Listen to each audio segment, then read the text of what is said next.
إن الحمد لله نحمده تعالى ونستعينه ونستغفره ونعوذ بالله من شرور أنفسنا ومن سيئات أعمالنا من يهده الله فلا هادي له من يهدي الله فهو المهتد ومن يضلل فلن تجد له وليا مرشدا وأشهد أن لا إله إلا الله وحده لا شريك له وأشهد أن محمدا عبده ورسوله صلى الله عليه وسلم نشهد أنه قد أدى الرسالة وبلغ الأمانة ونصح للأمة حتى كشف الله به الغمة فاللهم جازه عنا خير ما جازيت نبيا عن أمته ورسولا عن دعوته ورسالته. أما بعد إخوتي الكرام, la dernière fois, lors de l'intervention, j'avais parlé d'un sujet qui me tenait à cœur est celui de l'acceptation, ou la règle plutôt, de la différence et de la divergence. Et au cours de cette intervention, j'avais rappelé que la différence et la divergence étaient une règle divine, car on est différents les uns des autres, parce que Dieu a voulu que nous soyons différents. Et cette différence doit être perçue comme une richesse et non pas comme une source de conflit. Même si, hélas, aujourd'hui, nous pouvons tous remarquer que la différence peut constituer une forme de conflit. Car les gens, hélas, font la guerre, des fois, comme je l'ai dit et je l'ai rappelé, et ça a été vu, pour des avis de jurisprudence. Il suffit de notre époque que nous ne partagions pas le même avis pour que nous ne parlions plus. Et c'était ça le but de parler de cela, pour essayer d'abolir ce mauvais comportement qui existe beaucoup dans la communauté. Et aujourd'hui, le sujet que je vais traiter, Bismillah, c'est celui dont le frère a parlé à l'instant. Ça veut dire l'ouverture. La religion doit être perçue comme une forme d'ouverture et non une forme d'isolement. Et si je dois parler de la religion, je parlerai naturellement de la religion musulmane, mais je parlerai de toutes les religions monothéistes. Toute religion céleste a un seul but, c'est d'appeler à l'amour de l'autre, au respect de l'autre, et reconnaître l'autre dans sa différence. Elle nous appelle à son respect. Je choisis le terme respect qui a beaucoup plus de valeur que le terme tolérance. On ne doit pas tout simplement tolérer cette différence, mais on doit respecter cette différence. Et penser que cette différence doit exister. Et ça ne doit pas constituer pour nous en aucun cas un problème. Et c'est pour ça que je vais vous rappeler encore une fois un verset que j'avais cité la dernière fois, mais je vais le citer parce qu'il faut étudier une chose, c'est quand Dieu il parle dans le Coran, vous allez trouver des versets où Dieu il dit « Ô ceux qui ont cru » Ya ayyuhalladhina amanu. Et quand vous voyez l'appel par Ya ayyuhalladhina amanu dans le Coran, ô ceux qui ont cru, ou ô les croyants, ça veut dire que la sourate, souvent, est médinoise. Ça veut dire que le message est adressé uniquement aux croyants, aux musulmans. Mais vous avez dans les sourates mécoises, particulièrement, mais ça peut être dans des sourates médinoises aussi, quand j'ai sourates mécoises et sourates médinoises, ça veut dire des sourates qui ont été révélées à la Mecque et d'autres qui ont été révélées à Médine. Donc, vous allez trouver souvent « Ô vous les gens » Ya ayyuhan nas. Et bien sûr, tout mot dans le Coran, toute virgule, toute intonation, tout accent dans le Coran Dieu ne l'a pas choisi de manière aléatoire ou fortuite. Il a sa signification. C'est pour ça que ce Coran est un livre, mais pas n'importe quel livre, c'est un miracle de Dieu. Et si vous changez ne serait-ce qu'un mot, ça peut changer tout le contexte et toute la compréhension du verset. Donc Allah, quand il dit « Oh, vous les gens », ça veut dire qu'il s'adresse à tout le monde, à toute l'humanité, quelle que soit la croyance de l'individu. Alors Dieu il nous dit dans Sourate Al-Hujurat « Oh, vous les gens, je vous ai créé à partir d'un mâle et d'une femelle. » Ça veut dire d'Adam et de Ève. Dieu il parle à toute l'humanité, il ne parle pas qu'aux musulmans, on est bien d'accord. Et je vous ai répartis sur terre, ou je vous ai fait répartir sur terre en peuples et en tribus. On est tous des peuples, des citoyens différents de plusieurs pays, de plusieurs tribus, une différence culturelle, une culture arabo-musulmane, une culture berbère, une culture confucienne, une culture occidentale, une culture indienne, une culture africaine. Il y a plusieurs cultures. Mais quel est le but de tout cela? Pourquoi Dieu nous a créés en peuples et en tribus? Pourquoi il nous a créés différents les uns des autres? Pour un seul but, afin que nous nous reconnaissions, afin que nous nous parlions, afin que nous communiquions, afin que nous échangions, afin que nous fassions connaissance avec l'autre, afin que nous allions vers l'autre, afin que nous dialoguions vers l'autre, afin que nous débattions avec l'autre.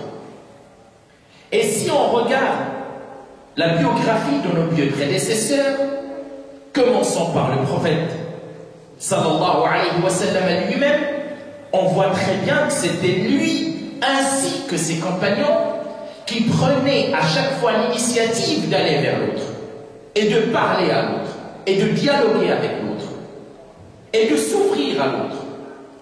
Dans notre religion musulmane, on n'a rien à cacher. On ne pratique pas nos cultes en catimini.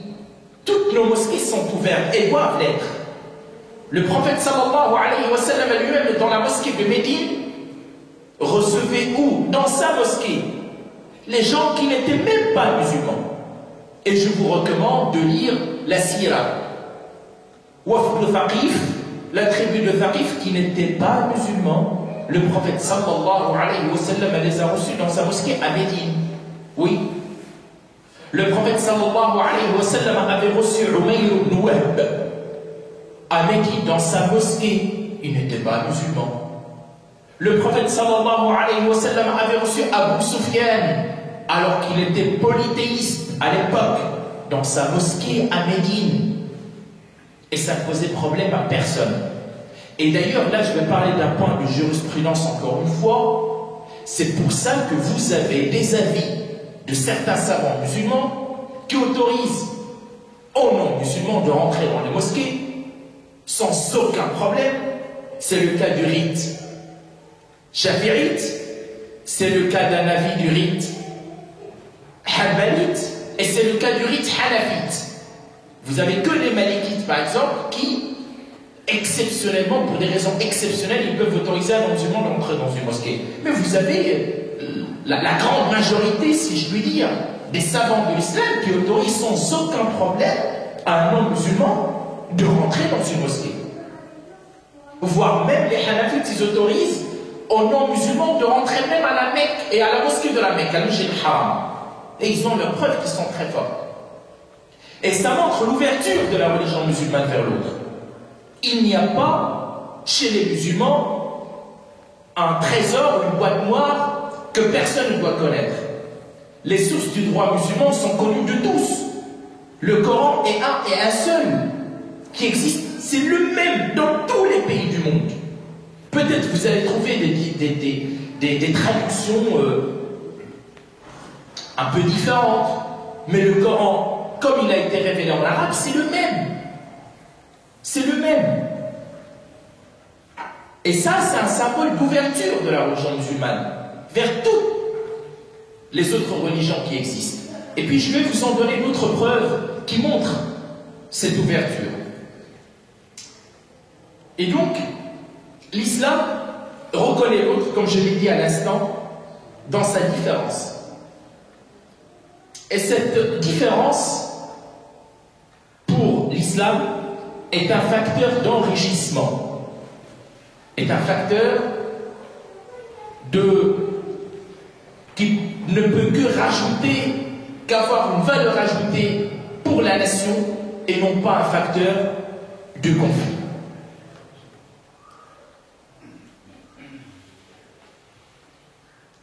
Dieu dit dans un autre verset qui montre qu'il faut aller vers l'autre, qu'il ne faut pas rester confiné dans sa demeure ou dans sa tribu ou dans sa loge.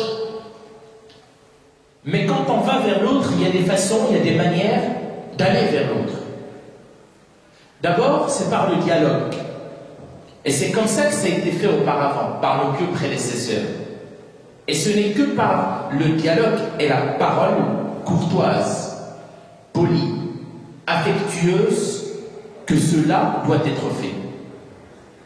Je peux vous donner des versets.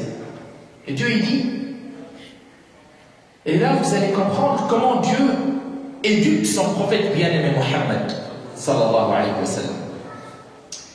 Il lui dit, voilà comment Mohammed, sallallahu alayhi wa sallam, tu dois t'adresser à ceux avec qui tu ne partages pas la même religion, à ceux avec qui tu peux avoir des différences. Voilà la technique et la manière, la meilleure manière et la meilleure façon, la plus courtoise, la plus polie, la plus affectueuse avec laquelle tu dois t'adresser. Eh bien, il dit Dieu dans Sourate Saba, certes, entre nous et vous, les uns sont bien guidés et les autres sont dans un égarement évident. Certes, entre nous et vous, on ne peut pas tous les deux avoir raison. Les uns, si les uns ont raison, les autres ils ont tort. Mais qui a raison et qui a tort, je ne le dis pas. Je n'aurai pas la prétention de dire, même si je peux le penser, que c'est moi qui ai raison et c'est vous qui avez tort. Je ne le dis pas. Je dis certes, entre nous et vous, les uns sont bien guidés et les autres sont dans un égarement évident. Ça, c'est Dieu qui le dit. Je ne fais que traduire le verset coranique. La continuité du verset dit, vous n'avez pas à rendre compte de nos péchés et nous n'avons pas à rendre compte de vos actes. Vous n'avez pas à rendre compte de nos péchés. Et pour ce que nous on fait, il a employé le mot péché. Par contre, par rapport à ce que vous faites, Dieu il a employé le mot acte et non pas le mot péché. C'est-à-dire chacun est responsable de ce qu'il fait. On n'est pas responsable de ce que vous faites. Et vous n'êtes pas responsable de ce que nous faisons. Et nous n'aurons pas à rendre compte de vos actes. Notre Seigneur nous rassemblera, puis il jugera entre nous en toute justice. Ça veut dire qu'ici, chacun fait ce qu'il veut. Chacun est libre de réagir comme il veut, de croire à ce qu'il veut. Moi, je n'ai pas à juger les gens. Et vous n'avez pas à me juger. Moi, j'accepte cette différence. Et vous devez accepter cette différence. Mais il y aura un jugement. Ce n'est pas par moi, ni par vous. Il y aura un jugement par Dieu le jour de la résurrection. Ça, c'est du Coran, ce que je viens de vous citer à l'instant. C'est Sourate Saba. Et c'est la manière la plus courtoise dont la personne doit s'adresser à l'autre avec qui il y a une différence. Et il doit aller vers lui. Et il doit lui parler, malgré la différence. Et il y en a qui ne comprennent pas le français parce que j'ai l'impression qu'il y a de plus en plus de francophones que d'arabophones. S'il y en a qui ne comprennent pas le français, peuvent lever la main, il n'y a pas de problème, je traduirai. فقلت الله تبارك وتعالى يقول لنا في محكم كتابه كيف على الإنسان أو على رسول الله صلى الله عليه وسلم أي يتكلم مع غير المسلمين وكيف يدعوهم إلى الإسلام بطريقة فيها من الأدب وفيها من حسن الصيغة وفيها من عذب المنطق ما فيها. فيقول في معنى هذه الآية أنه إما أننا أو أنتم على هدى أو في ضلال مبين. والله تبارك وتعالى هو الموكل فقط أن يحكم بين عباده في اليوم الآخر وليس في هذه الحياة الدنيا. Je disais, dans ce discours-là, on voit très bien que le prophète ne doit faire aucun jugement sur l'autre, même si il peut penser naturellement que l'autre est égaré. Mais il doit faire preuve de relativisme, tout en respectant l'autre, parce que si on ne fait pas cela, ça peut engendrer carrément une violence verbale ou une polémique qui est vraiment bannie en islam.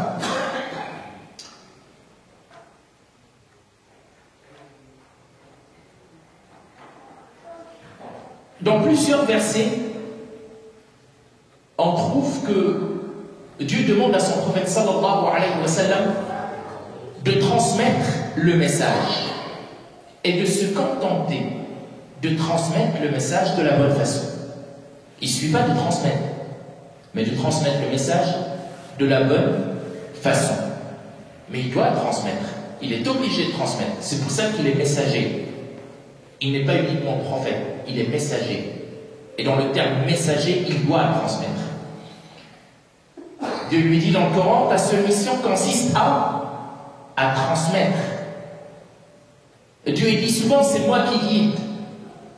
Et Dieu dit, c'est moi qui vais trancher le jour de la résurrection.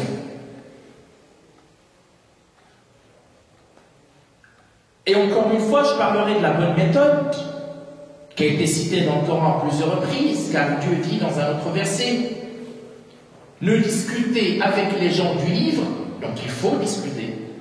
Il faut discuter avec les gens du livre, même si on n'a pas la même religion, il faut aller les voir, il faut leur parler. Mais de quelle façon? Avec la polémique? Pas du tout. Ne discutez avec les gens du livre, ceux qui ne partagent pas forcément vos idées, que de la manière la plus courtoise, à moins qu'il s'agisse de ceux qui sont injustes.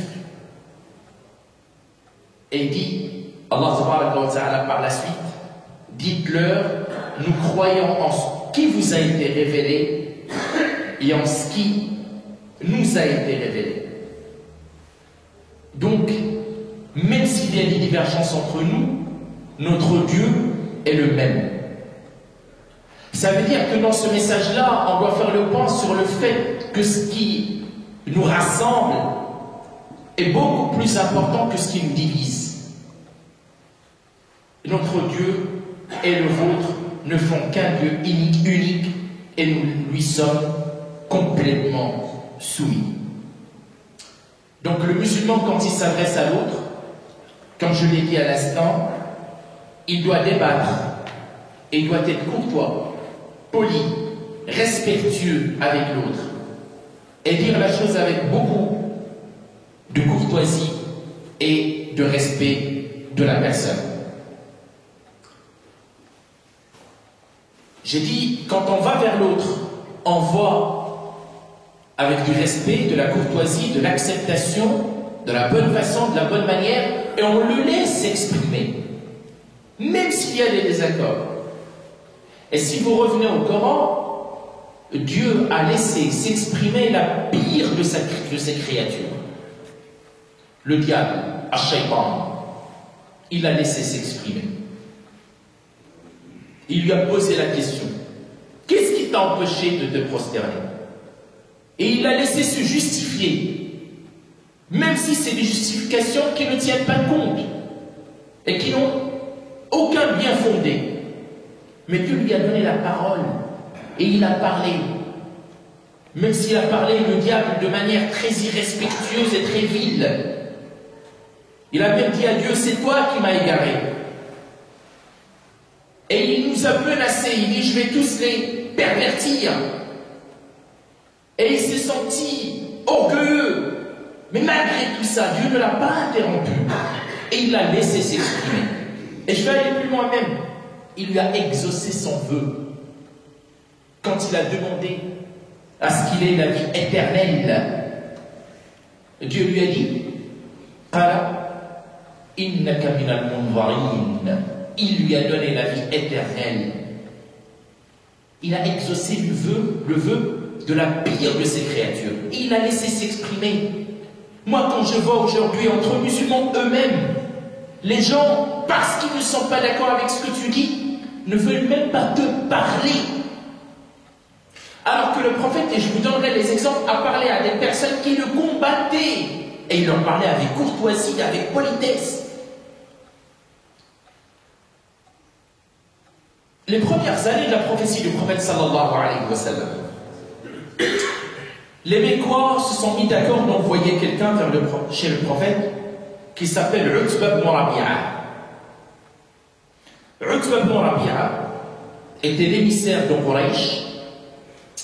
Il est allé voir le prophète sallallahu alayhi wa sallam en lui disant, tu es certes d'une noble famille, la famille de Hashim, tu es certes l'un de nous,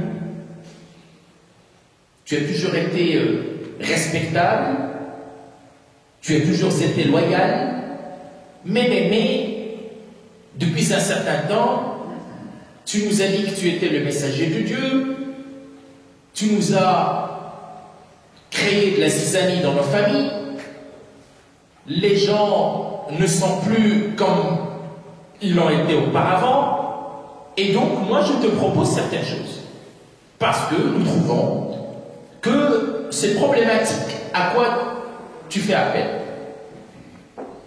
Et ce même Utba ibn Rabi'a, il a dit au prophète, et le prophète sallallahu alayhi wa sallam ne l'a pas interrompu. Il l'écoutait, il attendait qu'il finisse. Il lui a dit, si tu veux de l'argent, si tu fais tout ça, c'est juste pour avoir de l'argent, il n'y a pas de problème. Chacun va cotiser et on va te donner ce que tu veux jusqu'à ce que tu sois le plus riche à la Mecque.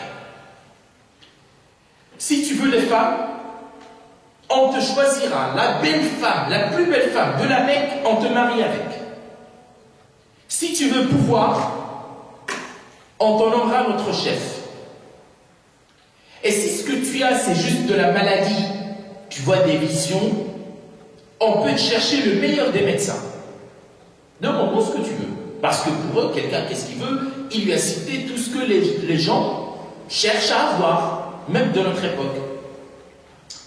Et le prophète sallallahu alayhi wa sallam ne l'a même pas interrompu. Et il lui a dit en toute courtoisie, en toute politesse, en toute bonne éducation, en toute bonne attitude. Il lui a dit, Awaqad faragta ya Abul Walid, as-tu fini, ô Abul Walid? Vous pouvez me dire, mais il s'appelle Utba ou Abul Walid? Les Arabes de l'époque, quand on appelait quelqu'un par un surnom, c'était plus affectueux, on le valorise. Et le prophète sallallahu alayhi wa sallam a choisi de valoriser son interlocuteur, et il avait toujours choisi de faire cela quand il s'adressait à quelqu'un. فعظمه النبي صلى الله عليه وسلم وشرفه النبي صلى الله عليه وسلم ولم يقاطعه النبي صلى الله عليه وسلم وقال له أوقد فرغت يا أبا الوليد قال نعم يا محمد قال فاسمع مني. Moi je t'ai écouté, je ne t'ai pas interrompu, ben écoute-moi aussi. فبدأ النبي صلى الله عليه وسلم يقرأ صدرا من سورة فصلت. Et c'est là où le prophète sallallahu alayhi wa sallam commença à lire du début de la sourate Fussilat. حتى بلغ أنذرتكم صاعقة مثل صاعقة عاد وثمود, jusqu'à ce qu'il arrive à un verset qui leur dit, si vous n'arrêtez pas, je vous mets en garde contre ce qui vous atteindra comme ce qui est arrivé à vos prédécesseurs. Et c'est là où Utbah a mis sa main sur la bouche du prophète sallallahu alayhi wa sallam en lui demandant d'arrêter. Et il partit chez les autres Mécois en leur disant que j'ai déjà entendu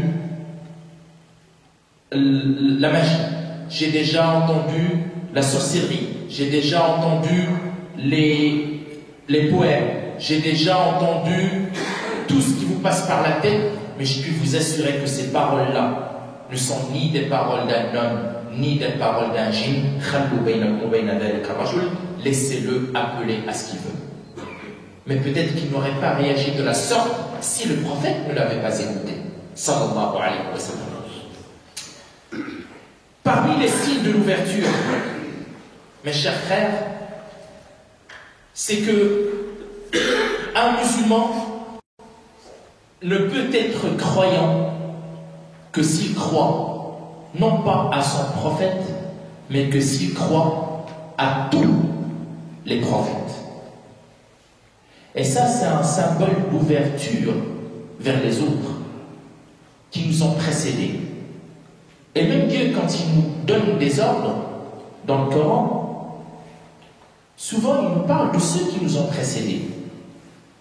Kutiba alaykum siyamu kama kutiba ala alladhina min qablikum. Le jeûne vous a été décrété comme il a été décrété pour ceux qui vous ont précédés. On s'inspire de ceux qui nous ont précédés. Si je vous pose la question, il y a combien de prophètes?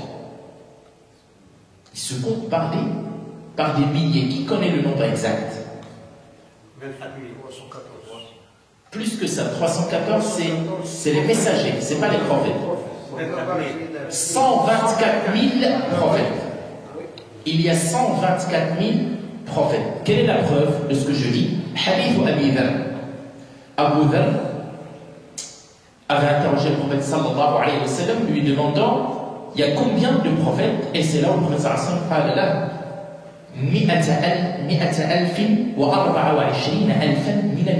dit alors que parmi les messagers, il y en a 315. Et quand vous lisez le Coran, quasiment dans chaque sourate, il y a la vie des prophètes. Si je vous dis combien de prophètes a été cité dans le Coran? 25. Exactement, 25 prophètes.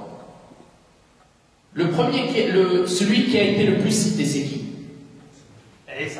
Non. Moussa, Moïse. Combien de fois il a été cité dans le Coran? Plusieurs fois il a été cité dans le Coran. Comment? Combien?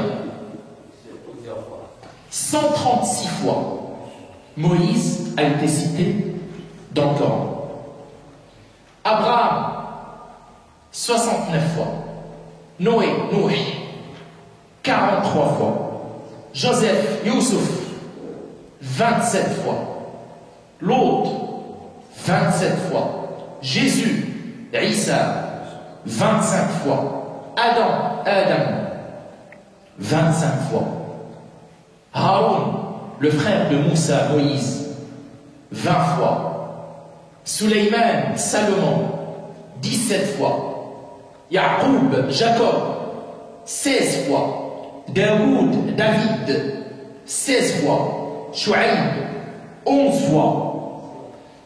Saleh, 9 fois. Zacharie, 7 fois. Jean-Baptiste, Yahya, 5 fois. Houd, 4 fois.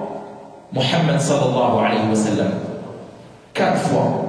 Ayoub, Jonas, Liasa, 2 fois. Dhul-Kifl et Ilyas et Idriss, 2 fois en tout. Ça fait plusieurs fois que ces messagers ont été cités dans le Coran. Et ça montre la grande ouverture de notre communauté aux autres communautés. Et à la fin, Allah dit dans Sourate Al-Anbiya, dans Sourate les prophètes, وَأَنَّ هَذِهِ أُمَّتُكُمْ أُمَّةٌ وَاحِدَةٌ وَأَنَا رَبُّكُمْ فَاعْبُدُونِ. Regarde toutes ces différences-là. Malgré cette panoplie de messagers et de prophètes, vous ne formez en fait qu'une seule communauté. وَأَنَا رَبُّكُمْ فَاعْبُدُونِ. Cette grande richesse, il y a combien de prophètes arabes? Seulement. Il n'y a que 4 prophètes arabes. Parmi tous ceux que je viens de vous citer, il n'y en a que 4 qui sont arabes. Qui sont là, Houd, Salih, Shu'aib et Muhammad sallallahu alayhi wa sallam. Tous les autres n'étaient pas arabes. Ibrahim n'était pas arabe. Moussa n'était pas arabe. Youssouf n'était pas arabe. Il n'y a que 4 prophètes arabes, comme je vous ai dit à l'instant. Donc Dieu, il a choisi, même parmi ces messagers, des messagers qui sont de tribus et d'origines diverses et variées. Ce n'est pas, la religion de Dieu n'est pas pour les Arabes, ou pour les Africains, pour les Blancs, pour les Noirs, ou pour je ne sais qui. C'est pour tout le monde, parce qu'on fait tous partie de la même communauté, et on est tous de la descendance d'Adam et de Ève. Ce qui montre encore l'ouverture de notre religion.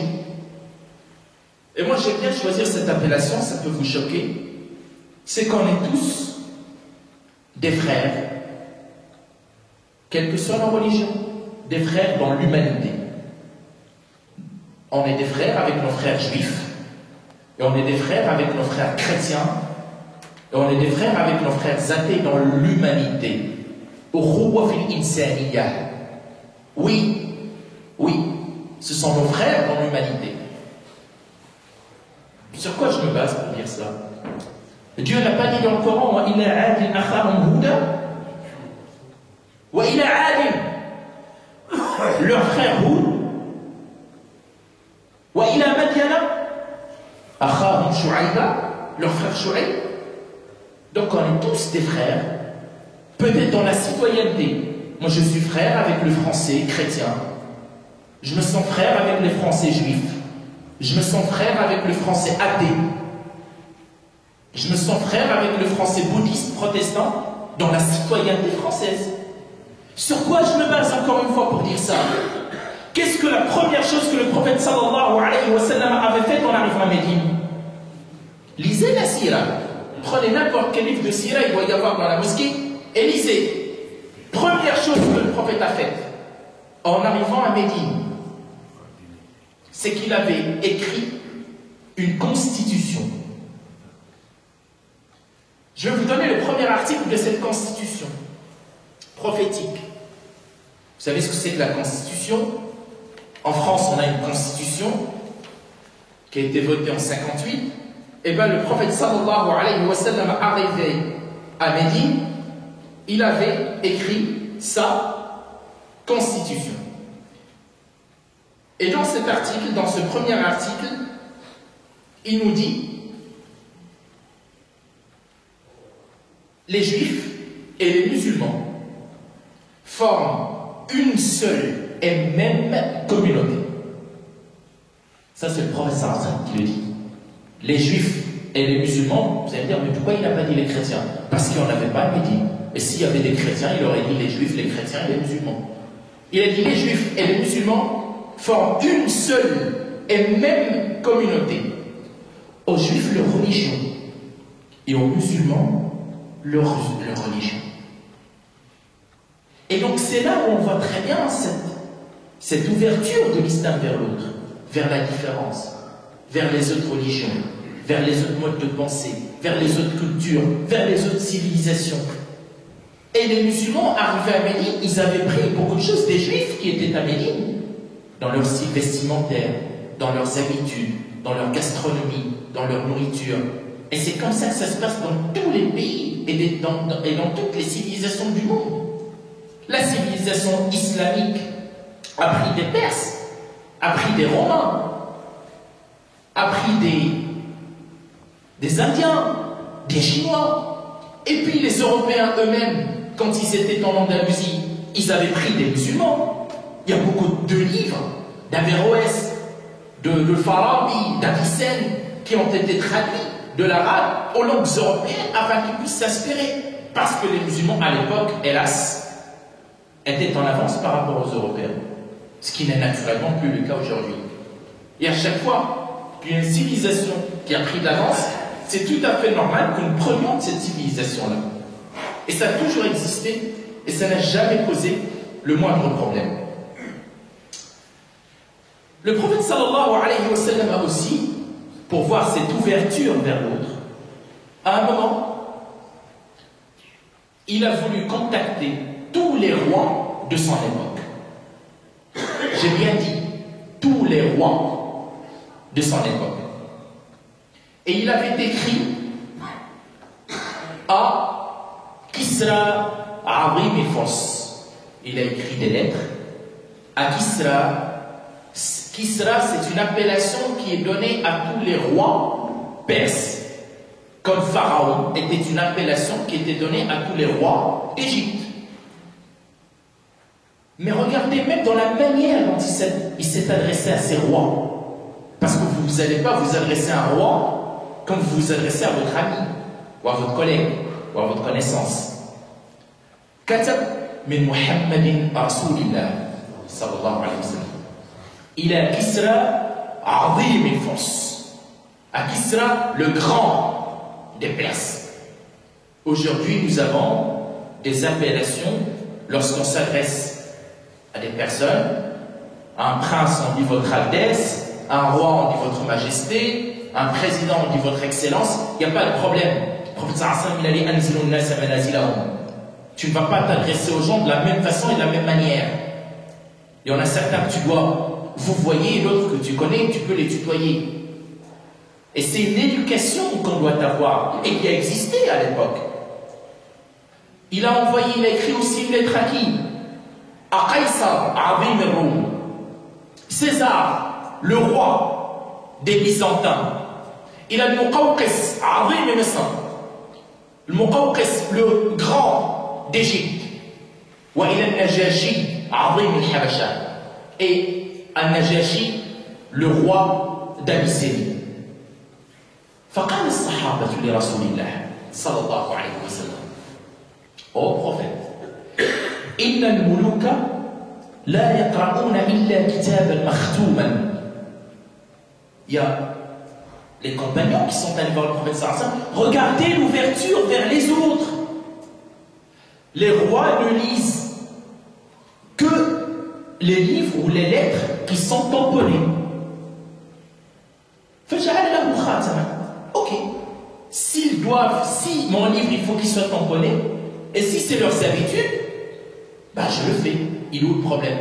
Donc ça ne contredit pas les bases de ma religion, mais je suis prêt à prendre tout ce que les autres prennent. Il n'y a aucun problème de faire cela. Et par la suite, le prophète sallallahu alayhi wa sallam, ils lui ont fait un tampon, un sceau, et dessus était écrit Muhammadun Rasulullah. Et il tamponnait chaque courrier ou chaque lettre pour l'envoyer au roi de son époque. Wanzuru ila al-infitah. Regardez encore cette forme d'ouverture. Il y a eu Ghazwat al-Ahzab, la guerre des coalisés. Ça veut dire toutes les tribus de la péninsule d'Arabie se sont alliés contre les musulmans à Médine. Et ils avaient encerclé Médine. Et il y avait un compagnon qui s'appelle Salman al-Farisi, Salman le Perse. C'était pour vous dire, c'était les moments les plus durs pour les musulmans. Et lisez Surat al-Ahzab, Surat les coalisés, vous vous rendrez compte. Dieu il a donné une métaphore dans le Coran, il a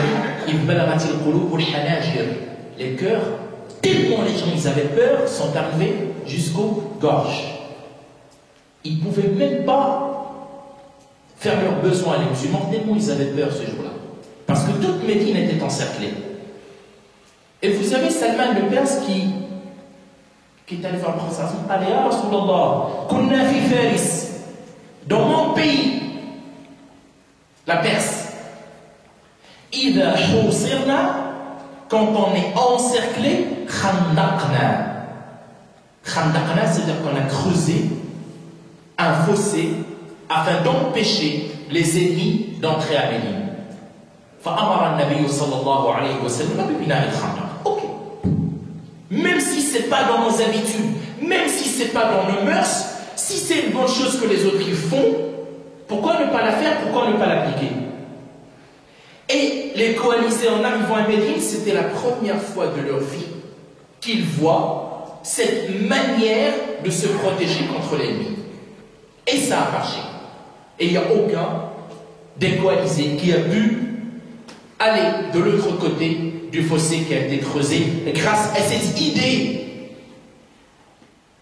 importée des Perses qui étaient des adorateurs de feu. Aujourd'hui, hélas, quand on donne une idée prise par je ne sais qui, les gens disent ah non mais on ne doit pas la prendre parce que c'est les autres. Et alors, quelle que soit la personne, à partir du moment où l'idée est bonne, ne regardez pas la personne, mais regardez l'idée. Si l'idée est bonne, pourquoi ne pas l'appliquer? Et pour revenir à la constitution du prophète sallallahu alayhi wa sallam, vous voyez que c'est la première fois qu'on voit cette notion de citoyenneté. Ça veut dire que le prophète sallallahu alayhi wa sallam a voulu que les Médinois et les Mécois, qui sont les immigrés qui viennent d'arriver, il a créé un pacte qui a été appelé le pacte de la fraternité. Al-Ikha bayna al-Muhajirin wal-Ansar, entre Mécois et Médinois. Et un pacte avec les gens du livre, et un pacte avec les polythéistes, et un pacte avec les autres qui ne sont pas à Médine. Et donc c'est là où il a mis les bases d'un État. Si je puis prendre les mots que nous utilisons aujourd'hui, ou les valeurs de fraternité, de liberté, d'égalité, et que chacun puisse pratiquer sa religion sans qu'il ressente la moindre contrainte. Donc ces valeurs même françaises de la République, nous les avons déjà, le prophète sallallahu alayhi wa sallam nous les a déjà inculquées. Et donc naturellement, nous devons les respecter. Est-ce qu'il n'y a que le prophète sallallahu alayhi wa sallam qui a été si ouvert? Pas du tout. Même nos pieux prédécesseurs qui ont succédé au prophète sallallahu alayhi wa sallam. Déjà, Dieu dit dans le Coran, vous vous entraînez dans tout ce qui est bon. Lisez l'exégèse de Qurtubi. Il a parlé ici, il a dit cet ordre est pour l'humanité tout entière. Ça veut dire on doit aider dans le bien toute autre personne. Et je reviens sur ce que j'avais dit au début de la conférence, quand j'ai dit que le message, quand dans un message je lui parle oh les gens, ça veut dire tous les gens, quelle que soit la religion. Et donc quand il parle de celui qui donne la vie à quelqu'un, il ne dit pas à un musulman. Nafsan, une âme, quelle que soit l'âme. Et c'est pour ça que le prophète sallallahu alayhi wa sallam, le jour du décès des Juifs, il s'est mis debout, il a été interrogé par les compagnons, il s'agit d'un Juif, ne s'agit-il pas d'une âme que Dieu a créée? Et Dieu il a pris son âme. Allah, il parle de l'humanité dans un autre verset, il dit Bani Adam, tous les hommes avec un grand H, tous les hommes, quelle que soit leur tribu, leur origine, leur nationalité, leur confession, d'où ils viennent, leur génération, leur croyance, qu'ils font. Dieu, il a donné une place honorable à toute la descendance d'Adam. Toute la descendance d'Adam. Allah dit لا ينهاكم الله عن الذين لم يقاتلوكم في الدين ولم يخرجوكم من دياركم أن تبروهم وتقسطوا إليهم إن الله يحب المقسطين. Dans un autre verset, Dieu il nous demande d'être tellement bienfaisants avec des personnes avec qui nous ne partageons pas la même religion, tant qu'ils ne nous ont pas combattus et ne nous ont pas expulsés de nos demeures. Le prophète sallallahu alayhi wa sallam, pour voir ce signe d'ouverture, le premier jour de la révélation, il ne savait pas de quoi il s'agissait. Quand Jibril était venu, il lui a dit Iqra, lis. Il lui a dit Iqra, une deuxième fois lis, et puis une troisième fois lis. Il a eu peur. Il est parti voir sa femme Khadija. Khadija l'a emmené chez qui? Chez un chrétien. Waraqata ibn Nawfal. Qui lui a dit Innahu namus alladhi unzila ala Musa. C'est Jibril, l'archange Gabriel, qui est descendu à Moïse. Wa innaka nabiyyu hadhihi al-ummah. Et tu es le prophète de cette communauté. Il y en a même qui disent le premier qui s'est vraiment converti, c'est celui-là, Waraqatu ibn Nawfal. Et il lisait encore une fois les livres de Sira, vous le trouverez. Et ça montre cette ouverture vers l'autre. Je vais vous étonner encore plus. Savez-vous que dans le Coran est en langue arabe, il y a des mots qui sont en perse. Il n'y a pas que des mots qui sont en arabe. Le mot firdaus, le mot sundus, c'est des mots d'origine perse. Et c'est encore une forme d'ouverture. Vous savez que tout se développe. Vous savez que le Coran, qu'en langue arabe par exemple, il n'y avait pas les points. Les points. Là, quand vous écrivez en arabe, vous écrivez ba et vous mettez un point en dessous, et vous écrivez noun et vous mettez un point au-dessus. Il n'y avait pas tout ça. Pour ceux qui apprennent au début, ils apprennent avec shakl, ce qu'on appelle harakat, sukoun, dhamma, fatha. Il n'y avait pas ça. Ça a été inventé pour faciliter la lecture. Et donc, il faut que nous, individus, nous adaptions à l'environnement dans lequel on est. Dans tout ce qui est autorisé, naturellement. On parle par exemple d'habits. Vous avez peut-être remarqué que souvent je m'habille à l'occidental, entre guillemets. Je m'habille en costume, comme la dernière fois. Est-ce qu'il y a un habit religieux? Il n'y a pas. Il n'y a pas d'habit religieux. Parce que souvent, il y en a qui me disent il faut s'habiller à la sunna. Ouh là là, mon Dieu, c'est quoi cette phrase? Est-ce qu'il y a des habits à la sunna? C'est pour ça que j'aimerais bien faire le point sur ça. Les habits, c'est quoi? Mais à partir du moment où tu caches tes parties intimes. C'est tout. Et quoi encore? Tu ne dois pas avoir des habits qui te différencient des gens et qui fait que les gens vont commencer à te regarder. Là, les choses. Ça, c'est haram, par contre. Tu dois t'habiller comme les gens de ta ville, de ton village, avec qui tu vis, dans le pays dans lequel tu vis. Et il disait ce que tous les savants ont dit en la matière. Tout ce qui te différencie des gens, ce n'est pas autorisé. Donc arrêtons de raconter n'importe quoi. Le prophète, il s'habillait comme les non-musulmans de la Mecque, de la même façon. Et quand il était à Médine, il s'habillait comme les Médinois. Et les compagnons, quand ils sont allés en Perse, ils mettaient des pantalons comme les Perses. Oui, même si ça n'existait pas en Arabie.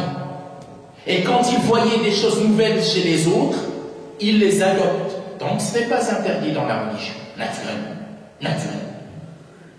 Et donc ça, il faut le comprendre et le savoir. Parce que souvent, j'entends je fais le point sur ça, parce que ça aussi, c'est important de le savoir. C'est une forme d'ouverture vers l'autre. Le prophète sallallahu alayhi wa sallam, on lui a offert des habits d'Égypte. Sachant que l'Égypte à l'époque, ce n'était pas des Arabes, c'était des Coptes. Il les a mis. ou du Yémen. Il les habille aussi. Et c'est là où on voit encore une fois une forme d'ouverture vers l'autre. Comme j'ai dit tout à l'heure, donc ce n'est pas interdit dans la religion. Le prophète sallallahu alayhi wa sallam, il dit dans un hadith,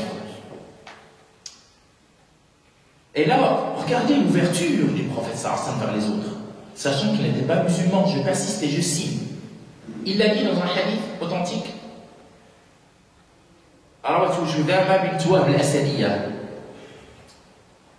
il a dit, laqad hamamtu an anha 'an al-ghilla. C'est quoi le ghilla? Il a dit, j'ai failli, hamamtu, j'ai failli interdire le ghilla. C'est quoi le ghilla? Le ghilla, en fait, les Arabes, à l'époque de l'Arabie,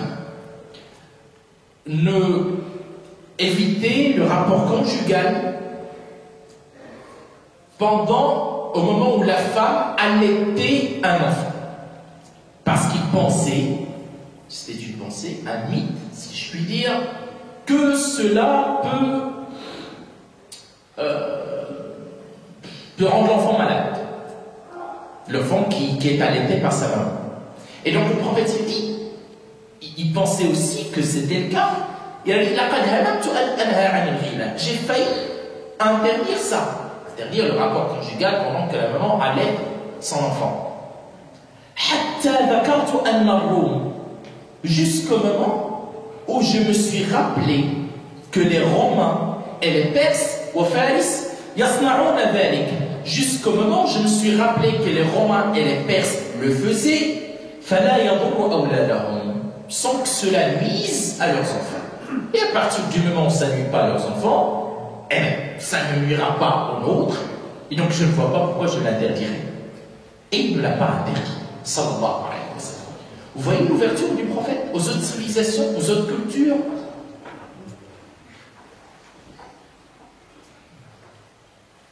Est-ce qu'il était le seul? J'ai bien dit non. Après le prophète, qui était le chef d'État aussi, dans tout ce que le mot État veut dire, politique, après lui, il y a eu des califes bien guidés. Ce qu'on appelle Khulafa al-Rashidoun, Abu Bakr, wa Omar, wa Uthman, wa Ali, radiyallahu anhum ajma'in. Eh bien, Omar ibn Khattab, c'était le premier qui a mis ce qu'on appelle Nizam al-Dawawin. Il a fait des cabinets. Pourquoi? Parce qu'on lui a dit le Romain ont des cabinets. Enfin, que ce soit le poste ou pour gérer de manière administrative son État. Et à partir du moment où les Romains le font et ça fonctionne, il s'est inspiré d'eux et ça fonctionne très bien. Les Umayyads, la première dynastie islamique, Banu Umayya, voyaient que les Romains, parce qu'ils étaient Ficham, à Damas, les Romains ici étaient pas loin, avaient ce qu'on appelle Baytul Hikmah, la maison de la sagesse. Ils l'ont mise en place. Les Abbasides, la deuxième dynastie, qui est arrivée après les Umayyads, ils ont mis en place des choses que les Romains et les Perses aussi faisaient avant eux. Et dites-moi, billahi alaykum, y a-t-il quelque chose qui montre l'ouverture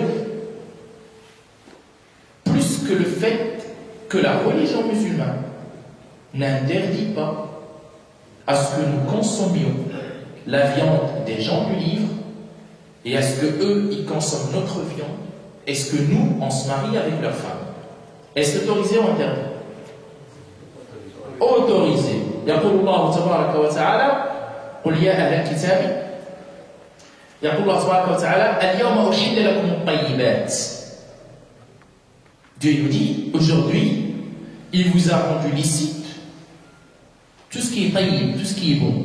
وطعام الذين أوتوا الكتاب حل لكم. Et la nourriture et la subsistance des gens du livre est licite pour vous. Et votre nourriture est licite pour eux. وَالْمُحْصَنَاتُ مِنَ الْمُؤْمِنَاتِ وَالْمُحْصَنَاتُ مِنَ الَّذِينَ أُوتُوا الْكِتَابَ. Et les femmes pieuses, si je puis dire, parmi les croyantes et parmi les gens du livre. Donc c'est autorisé. Et dites-moi, est-ce qu'il y a une affection plus importante que celle qu'on a avec sa femme? Il n'y en a pas à ma connaissance. Le prophète sallallahu alayhi wa sallam, quand on l'interrogea sur quelle est la personne que tu aimes le plus, il a dit Aïcha, sa femme. Et le prophète sallallahu alayhi wa sallam, quand le Muqawqis, le roi d'Égypte, lui avait envoyé des cadeaux, le prophète sallallahu alayhi wa sallam, il les a acceptés. Il n'était pas musulman, Muqawqis. Et lui a envoyé Jariya, une femme qui était esclave à l'époque. Le prophète sallallahu alayhi wa sallam l'a libérée et s'est marié avec Innaha Mariya al-Qibtiyya wa walada minha Ibrahim. Il a eu un enfant avec elle, c'est son fils, c'est son dernier fils, Ibrahim. Est-ce que vous voyez l'ouverture de l'islam, l'ouverture des musulmans vers les autres? ولكن الزمان تغير وتغير حال هذه الأمة وبدأ التهبيط من عليائها وبدأ الناس اليوم يرفضون كل شيء بدعوى أنه دخيل على المسلمين. Mais tout ce dont je vous ai parlé, que ce soit dans les versets ou dans les hadiths, dans le comportement prophétique ou dans ce que nos prédécesseurs faisaient, aujourd'hui, hélas, beaucoup de musulmans, et on le voit, sauf si on met un voile devant les yeux, ne se comportent pas ainsi. Et ils ont le culot par-dessus le marché de dire que tout ce qui vient d'ailleurs n'est pas le bienvenu. Alors que non, je vous ai bien montré que, étant musulman, on se doit d'accepter, de s'intégrer, de respecter, de vivre avec son environnement, tant que ce n'est pas interdit par la religion. Pour ne pas me faire dire ce que je n'ai pas dit. Je ne demande pas aux gens de faire des choses illicites. Ce qui est clairement, explicitement illicite, il ne faut pas le faire, ça c'est certain. À partir du moment où il y a des choses où on n'a rien qui dit que c'est illicite, il n'y a pas de problème, aucun problème, de faire avec les gens avec qui on vit et de, comment dirais-je, se diluer dans un environnement dans lequel nous vivons. Je vais m'arrêter là, mais j'ai envie et j'aimerais, puisque j'ai parlé de dialogue, et je suis certain qu'il peut y avoir des questions, que ce soit sur ce sujet ou le sujet de la dernière fois. Donc toutes vos questions sont les bienvenues. Je prends le temps qui reste pour répondre à vos questions, Inch'Allah, tabaraka wa ta'ala. Parce que ce dialogue dont je parle, il va falloir qu'il soit traduit en actes, et il va falloir que les gens soient respectueux, polis, courtois, et même s'il y a des désaccords, ils doivent manifester le désaccord dans la politesse, la courtoisie, et sans que ça crée un problème entre nous. Ça, c'est la première chose qu'il faut apprendre et qu'il faut savoir. Est-ce qu'il y a des questions? Oui? J'ai juste une question. La conférence, vous avez parlé vraiment sur des thèmes très très importants. Je crois que ce qui nous manque aujourd'hui, nous les musulmans, on n'a pas bien appris notre religion, bien comprendre. Et qu'avec de moindres choses, les gens peuvent nous manipuler, nous mettre dans des sens qui ne sont vraiment pas dans la direction de la religion. Et il y a seulement la seule question que je pose, la deuxième question que je pose, vous avez dit qu'il y a 315 messagers. Et que dans certains livres, nous on voit 313. J'aimerais voir, à savoir le livre qui nous parle qu'il y a 315, juste question d'acheter le livre, essayer de C'est pas un livre, c'est un hadith du prophète sallallahu alayhi wa sallam. Ce que j'ai envie de vous expliquer, c'est que on a des hadiths, on peut avoir plusieurs hadiths qui parlent de certaines choses et on va trouver peut-être le chiffre qui n'est pas le même. Et même dans la sira, par exemple, si je puis prendre un exemple, par rapport à la naissance du prophète sallallahu alayhi wa sallam, vous avez dans certains livres où c'est écrit que c'est le 9 Rabi' al-Awwal, dans d'autres c'est le 11, dans d'autres c'est le 12. En fait, on a Maja bihi nas, il y a le hadith authentique qu'il soit ou pas, il y a aussi Ijtihadat ulama, il y a les réflexions des érudits, des savants. Après, ça reste un petit détail. Il n'y a pas énormément de messagers, il y en a 315, comme je viens de citer tout à l'heure, mais il y a beaucoup de prophètes. Le but de cela, c'est qu'ils sont d'origines diverses, de tribus différentes, de plusieurs ethnies, si je peux employer le mot ethnie, qui montrent que la religion n'est pas la propriété d'une tribu sur une autre. C'était ça en fait l'essence et l'objectif de ce que j'ai dit. Est-ce qu'il y a d'autres questions? Je vous en prie. Sur le sujet d'aujourd'hui ou sur le sujet de la dernière fois, parce que j'avais parlé aussi de la différence, et j'avais parlé que tout homme se trompe, si ce n'est que le prophète sallallahu alayhi wa sallam, كما قال الإمام مالك رحمه الله كل منا يؤخذ من كلامه ويرد إلا صاحب هذا القبر وأشار إلى النبي صلى الله عليه وسلم.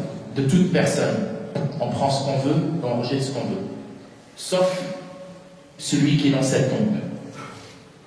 Et il parlait du prophète sallallahu alayhi wa sallam. نعم. من الذي أوصل لنا سنة النبي صلى الله عليه وسلم هم صحابته رضي الله عنهم. ولماذا نضع في قفص الاتهام؟ لا نضع في قفص الاتهام. هذا المشكل اللي كان في المحاضرة. لا، هذا ما فهم. هذا ما فهم، ليس المشكل.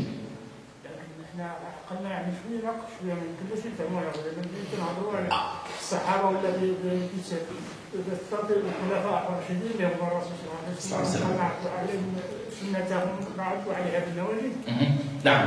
الآخر ما دخلناش الشك في عنصر ديننا.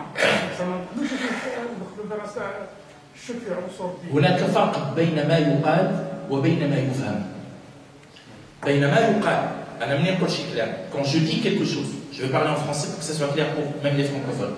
Quand je dis quelque chose, min al-adab, s'il y a quelqu'un qui n'a pas compris, qui me dit est-ce que vous pourriez être plus clair pour nous expliquer ce que vous avez dit?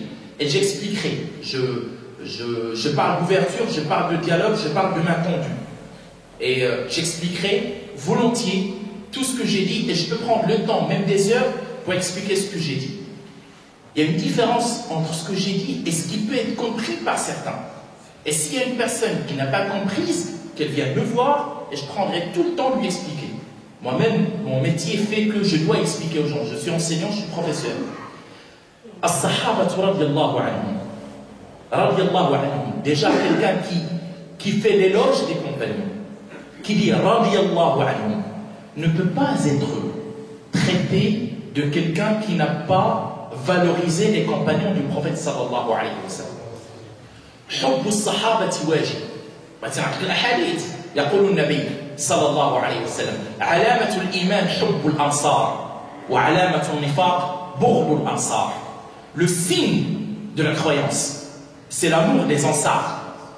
Et le signe de l'hypocrisie, c'est la haine à l'égard des Ansars. Et les Ansars, c'est des compagnons qui étaient à Médine. Mais ce qui a été compris, c'est autre chose. Et moi, je ne suis pas responsable puisque les gens peuvent comprendre. Ça, c'est mon dogme. Est-ce que le fait de dire... Parce que pourquoi j'ai dit ça, monsieur? Je vous explique. Le problème aujourd'hui de notre société, je vais parler de la France particulièrement. Moi, je vais faire un sermon. Et puis, il y a quelqu'un qui ne parle même pas la langue arabe et qui n'a jamais ouvert un livre de sa vie. Il va aller sur Internet, sur Google. Il va mettre une question, il va avoir une réponse. Et il va penser qu'il n'y a que cette réponse. Et par la suite, il va croire que ce que j'ai dit est faux. Il a le droit de penser que c'est faux. Mais il n'a pas le droit de pousser tout le monde à penser comme lui. Et c'est ça le problème. Parce qu'aujourd'hui, qu'est-ce qui se passe? On est arrivé à une époque où on va idolâtrer la parole humaine. On n'a pas à idolâtrer la parole humaine. لا يجب أن نقدس كلام الناس لأن أي إنسان, je persiste et je signe, أي إنسان خلقه الله يخطئ أيا كان. الإمام مالك رحمه الله قال كما قدام كل يؤخذ من كلامه ويرد. أي واحد, je dis أي واحد. Tu n'es pas obligé de prendre tout ce qu'il dit. إلا النبي صلى الله عليه وسلم, sauf le prophète. Est-ce que je dois être plus clair que cela? Je ne crois pas. Je suis assez clair, sauf qu'il y ait des personnes qui ne peuvent pas comprendre. Et ça, j'y peux rien. Donc, الإنسان ماشي يجي نفهم الكلام. واش الاختلاف واقع؟ نعم الاختلاف واقع. Tout à l'heure, j'ai parlé d'un exemple jurisprudentiel. Est-ce qu'un homme musulman peut entrer dans une mosquée? C'est tout un débat. Il y en a qui disent oui, il a le droit, il y en a qui disent non, il n'a pas le droit. اختلاف واقع. ووقع حتى بين الصحابة. Mais c'est pas un problème. نترضى عنهم أجمعين. ربي يرضى عليهم في السماء. لقد رضي الله عن الذين يبايعونك تحت الشجرة فعلم ما في قلوبهم فأنزل السكينة عليهم وأثابهم فتحا قريبا. ربي يرضى عليهم تبارك وتعالى. محمد رسول الله والذين معه أشداء على الكفار رحماء بينهم تراهم ركعا سجدا يبتغون فضلا من الله ورضوانا سيماهم في وجوههم من اثر السجود ذلك مثل في التوراة ومثل في الإنجيل كزرع نخل شطأه فآزره فاشتغل فاستوى على سوقه يعجب الزراع ليغيظ بهم الكفار. آيات كثيرة تثني على الصحابة رضي الله عنهم. لا يمكن أن يأتي أحد ليتنقص من الصحابة, ولكن أنا لا أتنقص من أحد إذا قلت أن كل إنسان يخطئ. وش هذه؟ أي إنسان يخطئ. نعم هذه عقيدة عند المسلم. الذي لا يخطئ سبحانه وتعالى شكون؟ هو الله. Et les politiques, ils se trompent ou pas? Bien sûr. J'ai dit tout le monde se trompe. Tout le monde, écoutez, tout le monde se trompe. Et encore une fois, parce que le problème aujourd'hui, je l'ai dit, le problème c'est que les jeunes, particulièrement, il va entendre un avis religieux ou un avis de la jurisprudence, il va l'entendre quelque part. Il ne va même pas lire, il ne va même pas étudier sa religion. Il n'a même pas les outils pour apprendre sa religion. Il va entendre un avis ou va regarder sur Google, parce que c'est ce qui se fait, et il va penser que c'est la pure vérité, qu'on ne peut pas avoir un avis qui diverge. Je dis à ces gens-là, c'est faux, c'est archi faux. C'est pas comme ça que ça se passe. La divergence, elle a toujours existé, elle existera toujours. C'est une règle divine. Et ça, il faut que vous le compreniez. Non, ce n'est pas un problème. À Saint-Denis, on prend les livres sérieux, on ne prend pas sur Internet. Quand on discute entre nous, on a des références un petit peu. Je ne parle pas de Saint-Denis, je parle de manière générale. On est à Saint-Denis, là. Naam, Je voudrais poser une question. dites-moi. Concernant est-ce qu'un musulman peut visiter une église? Premièrement. Et deuxièmement, c'est dans le cadre de l'ouverture. Bon, c'était beaucoup plus scientifique, c'est-à-dire vu la mondialisation, vu ceci, cela, on demande une ouverture. Bien sûr. Mais il y a des discours, des fois, qui sont mal interprétés, ou alors c'est dans un sens qui incite le musulman à se renfermer sur lui-même. Il y a des... Vous pouvez répéter, s'il vous plaît? Il y a des discours, Oui. certains imams, qui incitent les musulmans à se renfermer sur eux-mêmes. Donc il n'y a pas une ouverture dans ce sens-là. C'est la raison pour laquelle j'ai parlé de ce sujet-là, pour dire que l'islam est une religion d'ouverture. J'ai donné des exemples du Coran, de la sunna du prophète sallallahu alayhi wa sallam et de ce que nos pieux prédécesseurs faisaient.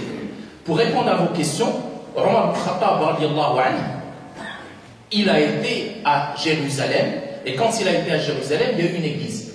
Et il a respecté l'église qui était à l'époque, il ne l'avait même pas détruite, et il n'a même pas prié dans cette église-là, parce qu'il avait peur qu'il y ait des musulmans qui viennent après lui, et qu'il la détruise ou qu'il la rende une mosquée. L'église existe jusqu'à maintenant. jusqu'à aujourd'hui. Si je prends aujourd'hui, si je prends aussi ce qui s'est passé en Andalousie, aussi, il y a des musulmans qui sont arrivés sur place, qui n'ont pas touché aux églises et qui ont respecté le culte des autres. Donc, après, est-ce qu'un musulman doit aller dans une église pour adorer à la façon chrétienne? Bien sûr que non. Mais est-ce qu'eux, ils ont le droit? Bien sûr que si. Est-ce qu'il a le droit d'y aller? Bien sûr que si. Il n'y a rien qui ne lui interdit. J'ai répondu à votre question? Est-ce qu'il y a d'autres questions encore?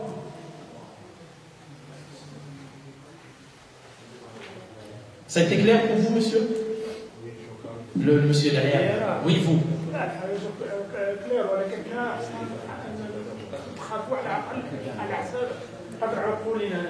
Ouais, parce qu'on dirait que vous vous adressez pas à nous quand vous parlez. On dirait que vous vous entraînez pour faire de la politique en fait. Et les sujets, on dirait que vous voulez montrer que vous êtes ouvert aux autres, mais à nous alors. Je suis ouvert, je demande de poser des questions. C'est vrai que... Je réponds à toutes les questions qui vous sont posées sans faire aucune différence entre vous. Non, on dirait que vous entraînez. On dirait, Yaqulullah tabaraka wa ta'ala, ijtanibu kathira Sur les impressions, je sais, mais... Inna ba'da Ouais, dhanni. je sais, mais je dis ça pour que le cœur il se rassure. Je vais vous donner un exemple aussi. Omar ibn Khattab, radiallahu anhu, il est allé, en parlant même d'ouverture, parce que je vais parler de ce sujet. Il a vu que Muawiyah ibn Abi Sufyan, radiallahu anhu, il avait une monture que eux, ils n'avaient pas à l'époque. Si je fais ça, si je ne fais pas ça, je ne serai pas respecté. Il a pris Omar, radiallahu anhu, il a pris sa parole et il ne lui a pas fait un procès d'intention. Le prophète sallallahu alayhi wa sallam, il y avait des hypocrites. Non, mais c'est pas ça, mais qui venaient, mais... Excusez-moi, parce que le monsieur il a dit par rapport à notre aqliya, ça veut dire que lui aussi il ressent que vous êtes décalé par rapport à nous. Et le monsieur là-bas il a dit aussi que il a dit quoi? Il a dit ils se sentent renfermés sur eux-mêmes. C'est que voilà, il ressent la même chose en fait. On dirait que vous parlez à quelqu'un d'autre et qu'on n'est pas de taille, on dirait qu'on est en train de se refermer. Il y a 3 signaux depuis. Non, c'est pas ce qu'il a dit. Moi je dis dans certains discours des imams, ils incitent les gens à se renfermer. Il a fait tout le contraire. Lui, son discours, c'est l'ouverture. Il n'a pas dit. C'est d'accord. Voyez-vous, Abdama'ir, c'est un conseil que je me donne à moi et je donne à tout le monde. Ne cherchez pas dans les intentions des gens. Non, mais. Laissez-moi finir. On devrait plutôt nous rassurer alors. Non, mais laissez-moi finir. Ne faites pas des procès d'intention, genre. Le prophète sallallahu alayhi wa sallam, il y avait des hypocrites qui venaient et qui s'excusaient.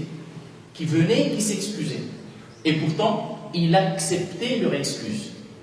C'est des hypocrites. Il a dit il y avait un homme qui a dit la ilaha illallah. Il a été tué par Oussam ibn Zayd. Il est parti voir le prophète sallallahu alayhi wa sallam. Mais il a dit la ilaha illallah, c'est juste parce qu'il a peur. Mais il n'a pas dit, ça ne sort pas de son cœur. Est-ce que tu as ouvert son cœur pour voir ce qui est dans le cœur? Il n'y a que Dieu qui sait ce qui est dans le cœur. Donc, un conseil que je vous donne, parce qu'Allah il a dit Inna ba'da dhanni idn. Ya ayyuhalladhina amanu. Il s'adresse à nous, ô ceux qui ont cru. Ijtanibu kathiran min adh-dhann. Si je prends le langage d'aujourd'hui, arrêtez de faire des procès d'intention aux gens. Ijtanibu kathiran min adh-dhann inna ba'da dhanni idn. Juste un peu, de croire que, mais il dit ça parce qu'il est. C'est idn. C'est un péché, c'est un grand péché. Et donc, la personne doit prendre ta parole et la prendre comme elle est, pas la couper. Parce que si on coupe même des versets du Coran, on change tout la compréhension. Si on prend l'ayah, al-salat, rappelle-moi. Waylun lil musallin, c'est tout le contraire. Garde à ceux qui font la prière. Non, comme l'ayah. Waylun lil musallin. Il y a des personnes malheureusement qui prennent des paroles et qui les coupent pour faire dire aux conférenciers que je suis peut-être une chose que je ne voulais même pas dire. Peut-être je voulais dire le contraire.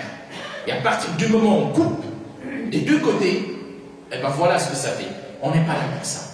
Il faut que la personne déjà, et je pense, avant que je donne une conférence, avant que je dise que je fasse un discours, avant que je fasse ma prière, avant tout ça, il faut que je me pose la question, mais pourquoi je le fais?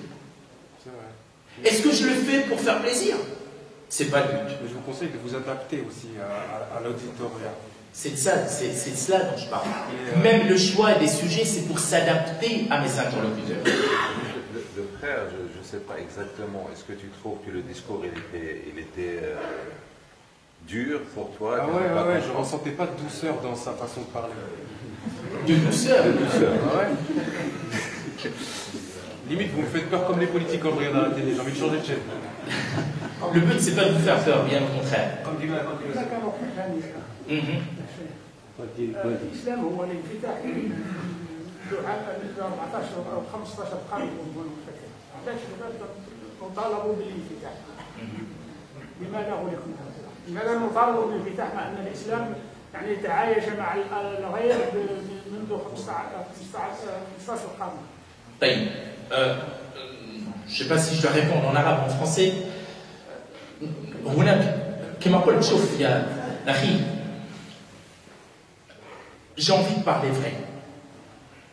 Les musulmans, si on lit l'histoire, depuis le prophète sallallahu alayhi wa sallam, jusqu'à présent, il y a eu des périodes de l'histoire où les musulmans étaient à l'apogée de leur gloire.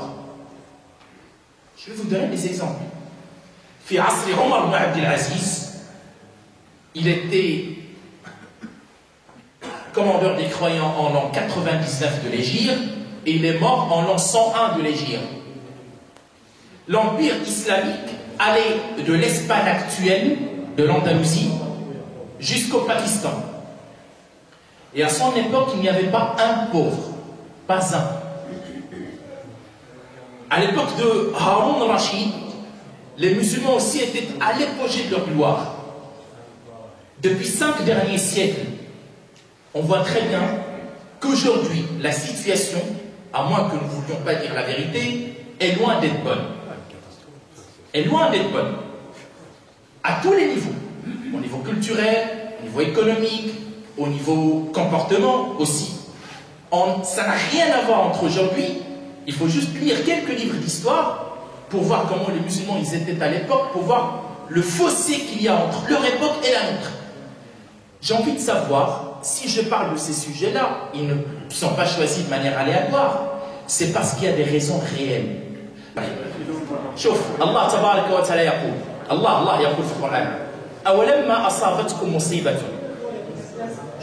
الله يقول C'est aussi l'époque du DG. Allah يقول أولما أصابتكم مصيبة. Et ça m'est arrivé de parler de ce sujet-là. S'il vous plaît.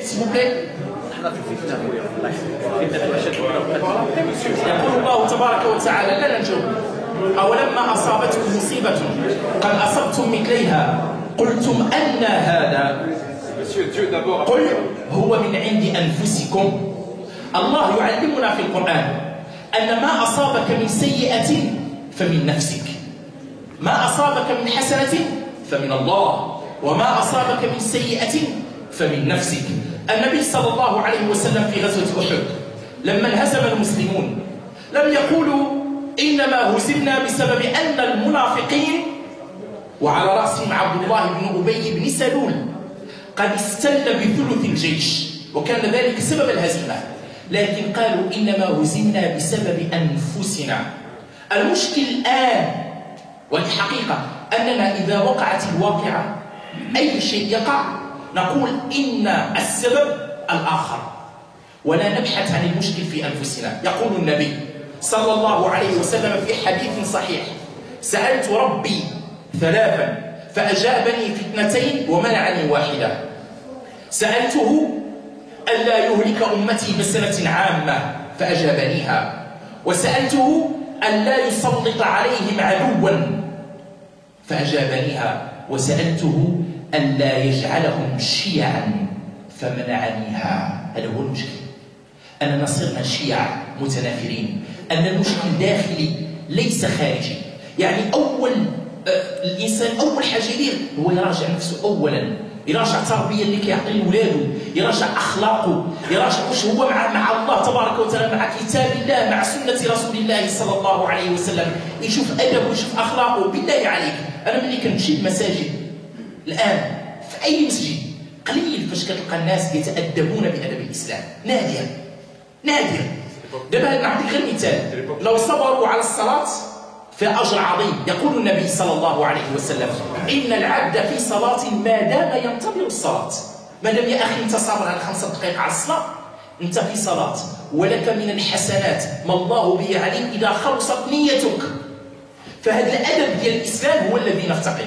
فما يلومش شي واحد إلا كنت كنركز على هذه المواضيع، الأدب الذي يجب أن نتأدب بها. أولا قبل ما تطلب العلم، قبل ما تمشي تصلي، تأدب.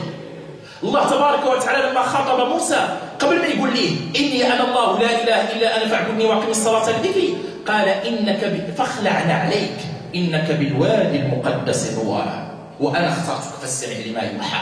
الأدب قبل أن تتعلم. الإمام الشافعي قال: تعلمنا من أدب مالك قبل أن نتعلم من علمه.